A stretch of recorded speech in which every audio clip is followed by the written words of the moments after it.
اللہ کی کتاب ہونے کے باوجود بھی اپنے پاس وہ منہ موڑ جاتے ہیں. وما اولئک بالمؤمنین، نہیں یہ لوگ، اولئک اس میں اشارہ ہے کسی چیز کی طرف پوائنٹ آؤٹ کرنے کے لیے استعمال ہوتا ہے، ٹھیک ہے، اور یہ جمع کا صیغہ ہے یعنی پلورل کے لیے استعمال ہو رہا ہے، بہت سارے لوگ. تو اولئک بالمؤمنین، ایمان لانے والے نہیں ہیں. ٹھیک ہے، مؤمن بھی جو ہے یہ فاعل ہے اور مؤمنین جمع ہو گئی یعنی بہت سارے لوگوں کی طرف اشارہ ہو رہا ہے، یہ ایمان لانے والے ہے ہی نہیں. انا، بے شک ہم، انزلنا، نازل کی ہم نے، التورات، تورات، فیہا ہدم و نور، اس میں ہدایت ہے اور نور. یحکم بیہا النبیون، فیصلہ کرتے تھے اس کے ساتھ، یعنی تورات کے ساتھ فیصلہ کون کرتے تھے؟ النبیون، انبیاء، جو انبیاء گزرے ہیں پچھلے، الذین اسلموا، وہ جو اسلام لائے تھے. یعنی یہ کتاب تھی تورات آنے کے بعد، موسیٰ علیہ السلام کے آنے کے بعد جتنے بھی انبیاء گزرے وہ اسی کتاب کے ساتھ، جب تک کہ اللہ تعالیٰ نے ایک نئی کتاب نہیں بھیج دی، اسی کتاب کے ساتھ اس کو استعمال کر کے فیصلہ کیا کرتے تھے، اس کے قوانین کو فالو کیا کرتے تھے.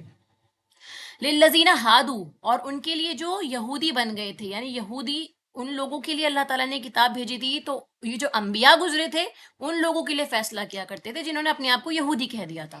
والربانیون، اور کون لوگ اس کتاب کو فالو کرتے تھے؟ ربانیون، ربانی، رب والے لوگ. والاحبار، اور احبار جو ہے وہ بھی، یعنی احبار کون ہوتے ہیں؟ اس کا روٹ ہے ہا، با اور را. ہبر جو ہے انک کے لیے استعمال ہوتا ہے، انک، ٹھیک ہے، سیاہی.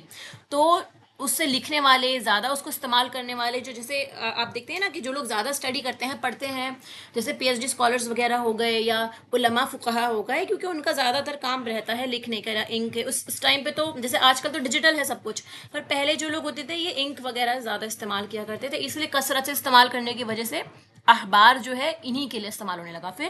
یعنی یہ جو فقہا لوگ ہیں، علماء لوگ ہیں، وہ لوگ بھی اسی طرح فیصلہ کیا کرتے تھے.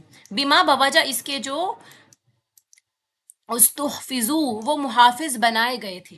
ٹھیک ہے، یعنی وہ خود نہیں بنے تھے، ان کو بنایا گیا تھا، کسی اور نے ان کو بنایا تھا، یعنی اللہ سبحانہ و تعالیٰ نے. من کتاب اللہ، وہ اللہ کی کتاب کو ہی استعمال کرتے تھے. وکانوا علیہ شہداء، اور وہ تھے اس پر گواہ. فلا تخشوا الناس، اب یہاں پہ کمانڈ آ گیا ہے، دیکھیے، لا تخشوا. تو یہ جو لا جو ہے یہ لا ناہیہ کہلاتا ہے، یعنی کسی چیز کو، جیسے ہم نے پڑھا ہے نا کمانڈ کے لیے ہوتا ہے، ایک امر کہتے ہیں اس کو عربی میں، ایسے ہی یہ جو ہوتا ہے فعل نہیں ہوتا ہے، یعنی کسی چیز کو روکنے کا کمانڈ دینا، آپ کو ایسا نہیں کرنا. ٹھیک ہے، تو فلا تخشوا الناس، نہ تم ڈرو. خشیت جو ہے ڈرنے کے لیے استعمال ہوتا ہے، ہم نے پیچھے ڈیٹیل میں پڑھا تھا اس کے بارے میں بھی. ٹھیک ہے، آپ کو کسی کا خوف ہے، آپ جو ہے جھک جاتے ہیں اس کے آگے، تو نہ تم ڈرو، نہ تم جھکو، الناسا لوگوں سے، بخشونی ڈرو مجھ سے، ولا تشترو بیااتی ثمنا قلیلا، اور نہ تم بدلو بیچو میری آیات کو تھوڑی قیمت پر. ومن لم یحکم، جو نہ فیصلہ کرے، بما انزل اللہ، اس کے مطابق جو نازل کیا اللہ نے، فاولئک هم الکافرون، تو یہی لوگ ہیں جو کافر ہیں. ٹھیک ہے، یہ سب بہت آسان ہے، اس میں کوئی مشکل ورڈ نہیں ہے. وکتبنا، اور لکھ دیا ہم نے. کتبہ اور نہ جو ہے وہ ضمیر اس کے ساتھ ایڈ ہو گیا، یعنی کس نے لکھا؟ ہم نے لکھ دیا، علیہم، ان پر، فیہا، اس میں، یعنی ان کی کتاب میں، ان النفس بالنفس، کہ بے شک نفس کے بدلے نفس ہے، یعنی قصاص کے بارے میں بات ہو رہی ہے. نفس یعنی جان، جان کے بدلے ہے جان کا کفارہ دینا ہوگا. والعین بالعین، آنکھ کے بدلے آنکھ. والانف بالانفی، ناک کے بدلے ناک. والاذن بالاذن، اذن جو ہوتا ہے وہ کان کے لیے استعمال ہوتا ہے، اذن اس کی جمع ہو گئی، کان بدلے کان کے. والسن بالسن، دانت بدلے دانت کے. والجروح قصاص، اور زخموں کا بھی بدلہ ہے. فمن تصدق به، جو کوئی صدقہ کر دے، یعنی معاف کر دے اس کو جو اس کے ساتھ زیادتی ہوئی، فہو کفارۃ اللہ، تو یہ معاف کرنا اس کے گناہوں کا کفارہ بن جائے گا اللہ تعالیٰ کی بارگاہ میں. ومن لم یحکم بما، اور جو کوئی نہ فیصلہ کرے اس کے ساتھ، اس کے مطابق جو انزل اللہ، اللہ نے نازل کیا، فاولئک هم الظالمون، تو یہی لوگ جو ہیں وہ ظالم ہوں گے. وقفینا علی آثارہم، اور پیچھے بھیجا ہم نے. قفینا یعنی پیچھے بھیجنے کے لیے، کسی کو فالو کرنے کے لیے استعمال ہو رہا ہے. علی آثارہم، ان کے آثار کے پیچھے، یعنی ان انبیاء کے آثار کے پیچھے، ان کے طریقوں کے پیچھے کس کو بھیجا گیا؟ بعیسی ابن مریم، عیسیٰ ابن مریم کو بھیجا اللہ تعالیٰ نے. آخری رسول کے بارے میں بات ہو رہی ہے بنی اسرائیل کے، کہ جو ان میں آئے تھے. مصدقا لما بین یدیہ، تصدیق کرنے والے تھے اس کی جو اس سے پہلے تورات میں تھا. یعنی جو تورات تھا، تورات کے اندر جو جو چیزیں مینشن تھی وہ سب انہوں نے تصدیق کری آ کر. وَآتَيْنَاهُ الْإِنْجِيلَ، اور اللہ تعالیٰ نے ان کو الگ سے انجیل بھی عطا فرمائی، یعنی جو نئے احکامات آنے تھے، نئی شریعت آنی تھی، وہ ان کی کتاب میں بھی تھی، اور ان کی کتاب میں مینشن بھی تھا کہ پچھلی کتاب آسمانی اللہ تعالیٰ کی طرف سے آئی ہوئی ہے تورات، تو تم لوگ اس کو فالو کرو. ٹھیک ہے، جو چینجز ہو گئے ہیں اپارٹ فرام دیٹ، اسی لیے اللہ تعالیٰ نے نئی کتاب بھیجی، کیونکہ in due course of time بہت زیادہ چینجز ہو گئے تھے اس کے اندر. فی ہی ہدم و نور، اب اس کتاب کے بارے میں بھی بات ہو رہی ہے کہ انجیل کے اندر بھی ہدایت اور نور ہے. وَمُصَدِّقًا لِمَا بَيْنَ يَدَيْهِ مِنَ التَّوْرَاةِ، وہی بات کی تصدیق کرنے والی ہے اس کی جو پہلے ہے اس سے، تورات میں سے. جو تورات میں صحیح باتیں تھی وہی اس کے اندر بھی مینشن ہے، ان کی تصدیق کرنے والی ہے یہ کتاب. اور ہدم و موعظہ للمتقین، ہدایت اور نصیحت ہے متقی لوگوں کے لیے. وَلْيَحْكُمْ أَهْلُ الْإِنْجِيلِ، تو اللہ تعالیٰ کا ارشاد ہے کہ چاہیے کہ فیصلہ کریں اہل الانجیل، انجیل والے، یعنی جو انجیل کے حامل ہیں، جو لوگ فالو کرتے ہیں اس کو یا جن کو کرنا ہے، ان کی امت. بما انزل اللہ فیہ، اس کے مطابق جو نازل کیا اللہ نے. ومن لم یحکم بما انزل اللہ، اور جو نہیں فیصلہ کرے گا اس کے مطابق جو اللہ نے نازل کیا، فاولئک هم الفاسقون، یہی لوگ ہیں جو فاسق ہیں. وَأَنزَلْنَا إِلَيْكَ الْكِتَابَ بِالْحَقِّ، اسی کے بارے میں آگے ایکسپلینیشن اور ہے کہ اللہ تعالیٰ نے نازل کی ہے اس کتاب کو حق کے ساتھ، تصدیق کرنے والی ہے اس کی جو بینہ یدیہ من الکتابی، اس سے پہلے کتابوں میں. بار بار دیکھیے ریپیٹیشن اسی لیے ہو رہا ہے کہ وہ کتابیں بھی اصلی تھیں. اگر انہی کتابوں کو آپ فالو نہیں کریں گے تو اپنی کتاب کو ہی آپ نے ریجیکٹ کر دیا، پھر اللہ تعالیٰ فیوچر کے بارے میں یا مزید پیغمبروں کے بارے میں بتائے گا تو آپ آبویسلی اس کو ایکسیپٹ ہی نہیں کریں گے. آپ نے اپنی کتاب کو فالو نہیں کیا، یعنی آپ اپنے بھی ساتھ سچے نہیں تھے، آپ نے اپنا کام بھی نہیں کیا. ٹھیک ہے. اور دیکھیے وہ مہیمنن، مہیمن جو ہے ہا میم نون روٹ ہے اس کا، نگہبانی کے لیے استعمال ہوتا ہے، نگہبان. ٹھیک ہے، جو حفاظت کرنے والا ہوتا ہے. تو یہ کتاب جو ہے حفاظت کرنے والی ہے. علیہ فاحکم بینہم بما انزل اللہ، سیم چیز ریپیٹ ہو رہی ہے. ولا تتبع اہواءہم، نہ آپ پیروی کیجیے ان کی خواہشات کی. احواء جو ہے، ہوا ان کی جمع ہے. ہوا کیا چیز ہوتی ہے؟ خواہشات ہوتی ہے. جیسے ہم نے پہلے بھی پڑھا تھا کہ ہوا کیونکہ اوپر سے نیچے چلتی ہے تو اس کے ساتھ میں جو چیزیں ہوتی ہیں، اگر کوئی چیز آپ باہر دیکھیں گے، پھینکیں گے آپ ہوا میں، تو وہ کیا ہوگا؟ اوپر سے نیچے کی طرف جائے گی، آبویسلی بیکاز آف گریوٹی بھی. ٹھیک ہے، تو یہاں سے اس کا میننگ لفظی معنی سے، اس کا جو اصطلاحی معنی ہے ہمیں یہ لیں گے کہ جو خواہشات نفس ہوتی ہے انسان کی، وہ بھی انسان کو اوپر سے نیچے گرا دیتی ہیں. آپ اگر خواہشات کو فالو کریں گے تو وہ بھی آپ کو اوپر سے نیچے گرا دیں گی، آپ کے لیول میں بھی گرا دیں گی. ٹھیک ہے، آپ کے درجات بھی کم ہو جائیں گے. اما جاءک من الحق، یعنی اس سے ہٹ کر جو حق آ گیا. اگر آپ نے حق کے علاوہ پیروی کری کسی چیز کی تو کیا ہوگا؟ لِكُلٍّ جَعَلْنَا مِنْكُمْ شِرْعَةً، اللہ تعالیٰ فرماتا ہے کہ ہر ایک کے لیے ہم نے ایک راستہ، ایک شریعت بنائی ہے. وَمِنْہَاجًا، اور ایک طریقہ. ٹھیک ہے، شریعت اور منہاج یعنی منہج بنایا ہے، ایک طریقہ. قرآن اور سنت کی طرف بھی اشارہ ہے اس کا، اس کو پڑھنا، اس کو فالو کرنا، اس کے جو اصول ہیں وہ ہمیں رسول اللہ صلی اللہ علیہ وسلم نے بتائے. وَلَوْ شَاءَ اللَّهُ لَجَعَلَكُمْ أُمَّةً وَاحِدَةً، اگر چاہتا اللہ البتہ وہ بنا دیتا تم کو ایک امت. وَلَكِنْ لِيَبْلُوَكُمْ، اس لیے کہ وہ آزمائے تم کو. ٹھیک ہے، با لام اور واو روٹ ہے اس کا. اللہ تعالیٰ نے آزمائش کے لیے ایک امت نہیں بنایا، ایک طریقہ نہیں بنایا، الگ الگ طریقے، الگ الگ اجتہاد، الگ الگ مذہب آپ دیکھیں گے، الگ الگ فالو کرنے کے طریقے ہیں. تو اسی وجہ سے ہے کہ اللہ تعالیٰ نے سب کو ایک نہیں بنایا، اور یہ ایک آزمائش ہے. ٹھیک ہے.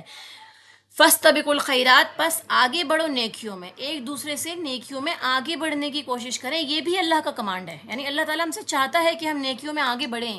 إِلَى اللَّهِ مَرْجِعُكُمْ جَمِيعًا، اللہ ہی کی طرف ہم سب کا لوٹنا ہے.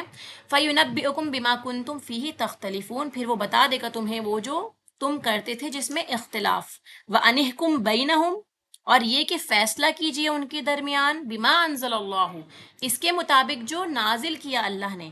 ولا تتبع، اور نہ آپ پیروی کیجئے، اتباع کیجئے، اہواءہم، ان کی خواہشات کی. وحذرہم، اور محتاط رہیے. کہ حذرہ ڈرانے کے لیے استعمال ہوتا ہے. ہم نے پیچھے بھی پڑھا نا کہ رسول اللہ صلی اللہ علیہ وسلم کو بھی بتایا گیا تھا اس چیز کے بارے میں کہ آپ کو کیا کرنا ہے، آپ کو لوگ کو ڈرانا بھی ہے، خوشخبری بھی دینی ہے. تو یہاں پہ بھی کیا ہے؟ ڈرائیے محتاط رہنے کو کہیے ان کو، ان یفتنو کا عن بعض ما انزل اللہ علیہ، کہ وہ فتنے میں ڈال دیں گے آپ کو اس میں سے بعض جو نازل کیا اللہ نے. اللہ کی طرف سے نازل کردہ چیزوں کو بھی لوگ گڑبڑ کر دیتے ہیں، ملا دیتے ہیں، اللہ کی طرف منسوب کر دیتے ہیں جو اللہ تعالیٰ نے نہیں فرمایا، جو رسول اللہ نے نہیں فرمایا. تو یہ چیزیں بھی کیا ہیں، فتنے میں ڈال دیتی ہیں لوگوں کو. فَإِن تَوَلَّوْا، پھر اگر وہ منہ موڑ جائیں، ٹھیک ہے، اس کا روٹ بھی کیا ہے، واؤ لام اور یا، منہ موڑنے کے لیے استعمال ہو رہا ہے، یعنی کہ آپ کیا کرتے ہیں، کسی چیز کی طرف سے اپنا منہ پھیر لیتے ہیں. تو اللہ تعالیٰ فرماتا ہے کہ اگر یہ سارے لوگ اگر منہ موڑ جائیں تو جان لیجئے، فَعْلَمْ أَنَّمَا يُرِيدُ اللَّهُ، کہ بے شک چاہتا ہے اللہ تعالیٰ، کہ ارادہ یریدو چاہنے کے لیے استعمال ہوتا ہے، ان یصیبہم، کہ وہ پہنچائے انہیں. ٹھیک ہے، مصیبت بھی وہ چیز ہوتی ہے جو ہم کو پہنچ جاتی ہے، جو ہم سے ٹل نہیں سکتی. ایسے ہی کیا ہے، یصیبو جو ہے یہ بھی یہ معنی دیتا ہے جو پہنچ جائے، پہنچے آپ کی طرف چیزیں. تو اللہ تعالیٰ یہاں پہ فرماتا ہے کہ وہ اگر اللہ تعالیٰ چاہے کہ پہنچائے انہیں کوئی مصیبت، ببعض ذنوبہم، ان کے بعض گناہوں کے سبب، یعنی وہ جو گناہ کرتے ہیں اس کی وجہ سے ان پہ مصیبتیں آتی ہیں. بہت ساری ٹائم ایسا بھی ہوتا ہے نا، اللہ تعالیٰ کی طرف سے ہمارے اوپر آزمائش آتی ہیں، پرابلمز آتی ہیں، تو وہ ہمارے گناہوں کی وجہ سے ہوتی ہیں. وہ سزا نہیں ہوتی، وہ ایک طرح سے ریمائنڈر بھی ہوتی ہے کہ ہم کچھ غلط کام کر رہے ہیں، تو ہم اویئر ہو جائے، ان کاموں کو چھوڑ دیں تاکہ ہم توبہ کر لیں. کیونکہ دنیا میں سزا نہیں ملتی ایٹ دی موسٹ، انلیس اللہ تعالیٰ ہی کسی کے لیے کوئی فیصلہ کرنا چاہیں کہ وہ بہت زیادہ جو ہے اپنے گناہوں میں آگے بڑھ چکے ہیں کہ لوگوں کے اوپر بھی اٹیک ہونا شروع ہو گیا ہے. اس سچویشن میں یہ پورا فیصلہ اللہ تعالیٰ کا ہوتا ہے. ادروائز جو بیسک ہم لوگوں کی سمجھ ہے اس میں یہی ہے کہ اللہ سبحانہ و تعالیٰ اس دنیا میں ہم کو ابھی کسی بھی طریقے کا کوئی رزلٹ نہیں دیتا، کوئی سزا نہیں دیتا سچ کہ ہمیں اس کی سزا بھگتنی ہی ہے. یہ ہمارے لیے ریمائنڈرز ہوتے ہیں. وَإِنَّ كَثِيرًا مِّنَ النَّاسِ لَفَاسِقُونَ، خود ہی اللہ تعالیٰ فرما دیتا ہے کہ زیادہ تر میجورٹی جو ہے وہ فاسقین کی ہے، فسق کرنے والے ہیں. ٹھیک ہے، یہاں پہ دیکھیے کافرین نہیں بولا ابھی، فاسقون کا مطلب یہ ہے کہ آپ مسلمان ہونے کے باوجود بھی گناہ کر سکتے ہیں، اپنی حدود کو توڑ سکتے ہیں، تو شریعت کی باؤنڈری ہے اس سے باہر نکل سکتے ہیں. ٹھیک ہے، فسق جو ہوتا ہے ہم جانتے ہیں کہ جو ہمارے پاس ایک سیٹ لمٹس ہیں ان کو کراس کرنے والے. تو افحکم الجاہلیت یبغون، یہ اللہ تعالیٰ کی سیٹ لمٹس کو کراس کرنا ہی ایکچولی جاہلیت ہے. کیا یہ والی آیت کی تفسیر بھی انشاءاللہ بہت انٹرسٹنگ ہے، ہم پڑھیں گے کہ جاہلیت کیا ہوتی ہے، لا علمی کیا ہوتی ہے، آپ کس کو جاہل کہیں گے. ایک بہت پڑھا لکھا انسان بھی ہو سکتا ہے دنیاوی اعتبار سے، اس کے پاس بہت سارے ڈگریز بھی ہو سکتی ہیں، لیکن نہ وہ اللہ تعالیٰ کو جانتا ہے، نہ وہ اللہ کے دین کو جانتا ہے، نہ وہ لوگوں کے ساتھ معاملات جانتا ہے، تو وہ بھی جاہل کی کیٹیگری میں ہی آئے گا. کیونکہ جاہل ایکچولی لا علم ہونے کو کہتے ہیں، جس کے پاس علم نہیں ہے، نالج نہیں ہے. اور العلم ایکچوئل نالج جو ہوتی ہے، جو اپنے رب کو پہچاننے میں ہمیں کام دیتی ہے، وہ ہوتی ہے ایکچوئل نالج اللہ سبحانہ و تعالیٰ کی. سمجھ لیں اللہ تعالیٰ کی ایک کائنڈ آف یہ سمجھ لیں ڈکشنری میں کہ وہ ایکچولی علم جو ہے وہ ہے کہ جو اپنے خالق کو پہچانے اور اپنے دین، اللہ تعالیٰ کے بھیجے ہوئے دین کو پہچان کے اسی کے مطابق زندگی گزارتا ہے. ومن احسن من اللہ حکمن، کون زیادہ اچھا ہے اللہ تعالیٰ سے فیصلہ کرنے میں، لقوم یوقنون، ان لوگوں کے لیے جو یقین رکھتے ہیں. یہ آیات آپ کو اتنی ڈیٹیل میں اس لیے بتائی گئی کہ اس میں بہت سارے ورڈز ایسے ہو سکتے ہیں جو آپ کو سمجھ میں نہیں آئے یا مشکل لگ رہے ہیں، تو آپ ان کو مارک کر لیجئے اور بعد میں ہم ان کو ڈسکس کر سکتے ہیں. ٹھیک ہے، کیونکہ بیسک مقصد ہمارا تفسیر سے زیادہ بیسک مقصد ہمارا یہ ہے کہ ہم ان کے ورڈز کو، ایک ایک ورڈ کو سمجھیں، ان کے ٹرانسلیشن کو بھی سمجھیں، تاکہ جب ہم خود تلاوت کر رہے ہوں تو ہمیں یہ ورڈ سمجھ میں آ جائیں، کچھ حد تک ہم میننگ کو کیچ کر سکیں. ٹھیک ہے، تاکہ بہکانا کسی کا ہمارے لیے آسان نہ ہو، ہم میننگ سمجھتے ہو کہ بیسک قرآن جو ہے وہ ہم سے کیا کہنا چاہتا ہے. ٹھیک ہے، پھر ایڈ آن ہے کہ اللہ سبحانہ تعالیٰ کی طرف سے کہ ہم تفسیر بھی پڑھ رہے ہیں تاکہ اس بات کے پیچھے کی وضاحت بھی ہم سمجھیں. تو یہ اللہ کا کرم ہے کہ اللہ تعالیٰ نے ہمیں اس لائق بنایا کہ ہم سمجھ سکتے ہیں. ٹھیک ہے، تو آج کی کلاس میں جتنا ہو پائے گا وہ کر کے انشاءاللہ پھر نیکسٹ کلاس میں ہم اسی کے آگے کنٹینیو کر سکتے ہیں، کیونکہ کافی ٹائم بھی ہو گیا نا. آیت نمبر 42 سے دیکھتے ہیں. سماعون للکذب، ایک حد تک ہم اس کو ٹرانسلیشن پڑھ چکے ہیں. یہ تکرار کے لیے آیا ہے. آپ دیکھیں گے نا آیت نمبر 41 کے اندر، اگر آپ دیکھیں گے اپنے قرآن میں، اگر آپ کے پاس ہے تو وہاں پہ بھی یہی چیز مینشن ہے. دیکھیے آیت نمبر 41 میں سماعون للکذب سماعون لقوم آخرین، تو یہ بات دوبارہ ریپیٹ ہو رہی ہے، سماعون للکذب. تو اس کا کیا مطلب ہے کہ یہ تکرار کے لیے آیا ہے، تاکیدی بات ہے، کسی چیز پہ زور دی جا رہی ہے کہ بہت زیادہ سننے والے ہیں جھوٹ کو، کہ یہی لوگ ہیں کہ جو قبول کرتے ہیں